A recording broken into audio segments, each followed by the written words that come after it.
De ontem para hoje, decantou toda a argila, ficou só água aqui em cima, eu deixei tampado para não cair nenhuma sujeira, nenhum bichinho. E agora você vai tirar essa água que tá aqui em cima, para deixar só o creme, a pasta de argila, o creme de argila.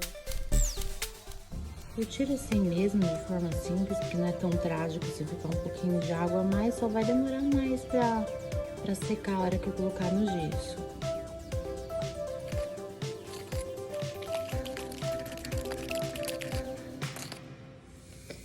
Bem, por que eu friso tanto essa questão do caroço, do grumo? Porque ela precisa ter uma consistência uniforme, que a hora que a gente colocar esse creme em cima da placa de gesso, ele vai começar a secar, vai virar uma pasta, que é a pasta cerâmica que a gente usa. Se você tiver caroço, o que significa esse caroço? Que esse pedacinho, ele tá numa consistência diferente do resto da massa. Então, na hora que você vai abrir no torno, esse caroço vai te atrapalhar. Na hora que você for fazer uma placa, esse caroço vai te atrapalhar. Fora que uma parte vai secar numa velocidade, o caroço vai secar mais rápido, porque ele já tá mais seco, pode rachar a peça. Então, isso realmente é muito importante, que você bata bem. Antes, o que eu fazia, eu passava na peneira para ter certeza que ia tirar, dava muito trabalho. Então, agora eu só... Esse caso aqui, eu deixei ela muito seca e vai colocando aos poucos. Então, ela vai diluir por igual, não vai ficar caroço. Agora, eu pego essa pasta e coloco numa placa de gesso, que é a segunda parte do processo.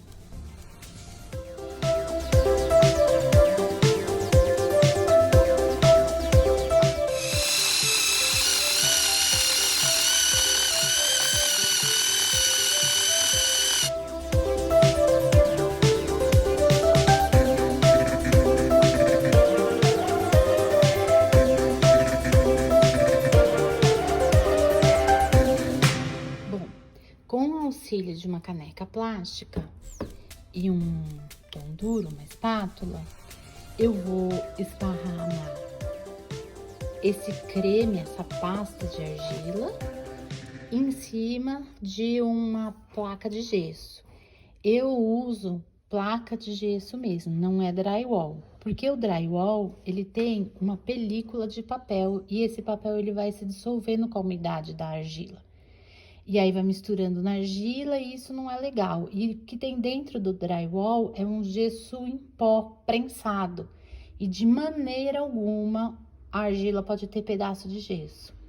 E aí eu vou começar a esparramar a pasta de cerâmica da maneira mais uniforme possível no tocante à espessura dela. Você pode ver que ela tá bem lisa, não tem caroço, não tem grumos. O que é muito importante é você ter atenção para isso aqui não acontecer, as extremidades não ficarem mais finas do que o meio. Por quê? Senão aqui vai secar mais rápido e aqui ainda vai estar mole. O ideal é que toda a placa seque ao mesmo tempo. Então, esse é um cuidado que você tem que ter para toda a espessura dessa pasta que você está esparramando ser a mesma, de modo que ela consiga secar por igual. Eu vou deixar aqui no cantinho, de propósito, um tanto de argila com uma espessura bem fininha, para vocês verem a diferença desse pedaço aqui para o que tiver melhor, esparramado e mais uniforme. A estrutura que eu uso para fazer a secagem é essa aqui, que eu postei no Dica do Sou Cerâmica. É um cantinho do meu ateliê, vou até mostrar inteiro, onde eu deixo os produtos de limpeza. Ele é muito arejado, fica perto da porta, mas ele não recebe vento direto, isso é importante também, né? É uma secagem lenta e de maneira uniforme, porque o vento, se bater, ele vai pegar na parte superior da argila e não é isso que eu quero. Muitas pessoas perguntam, quanto tempo eu deixo secar? E é isso uma pergunta que eu não consigo responder, porque vai depender de onde você mora, se é um clima seco, se é um clima úmido, se é quente, se é frio. vai depender da sua placa de gesso. Será que ela tá saturada? Ela vai demorar mais para secar a argila. Será que ela tá bem sequinha? Ela vai ser mais rápida. Será que a sua camada é fina ou é grossa? Então, o importante... Opa! Desculpa. Dalila, dá licença. O importante é o quê? Que você aprenda a olhar para a argila, que você aprenda a ver na própria argila o ponto certo dela. E é isso que eu vou mostrar para vocês a hora que eu estiver enrolando. Ela tem que estar suave ao toque. Se ela estiver mole demais, ela vai começar a grudar. Se ela estiver dura demais, ela vai começar a rachar. Então, vai tentando tirar da placa de argila. Se ela tira e você consegue enrolar sem ela grudar na sua mão e fazer uma meleca e sem ela rachar, é porque ela tá no ponto certo, tá bom? Lembra aquele pedacinho que eu falei que ia deixar mais fino? Olha como ele ficou. Ele esturricou de tão seco. Então, é isso que não pode acontecer nas beiradas, porque se você deixar as beiradas assim, fininho, elas vão esturricar assim. Aí você vai ter um pedaço extremamente seco e um pedaço que tá no ponto ideal para você trabalhar. E isso não é bom, né? Então, agora eu vou mostrar como é que eu faço para tirar. Pronto. Então, eu uso uma espátula de silicone sempre, para não ter perigo de estragar o gesso e nem de fazer o gesso soltar a poeirinha. Eu cortei aqui no meio para facilitar, porque eu vou soltar as laterais aqui e eu vou enrolando como um rocambole, porque eu dou uma viradinha e vou pressionando para tentar diminuir o máximo possível ter bolha de ar lá dentro. Então, conforme eu vou virando, eu vou pressionando.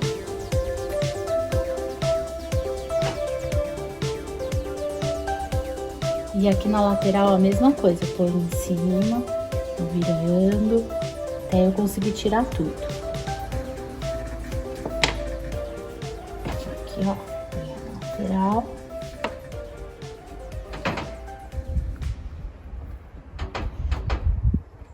Isso eu vou fazer em todas as placas e vou depois ensacar a argila desse jeito e ela tá pronta para ser utilizada novamente.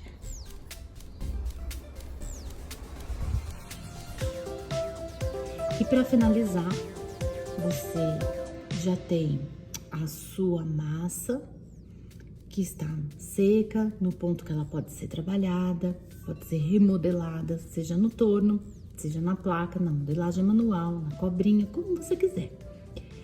O mais importante é você ter em mente que essa argila reciclada, ela precisa ser muito bem amassada, porque ela tá cheia de bolhas.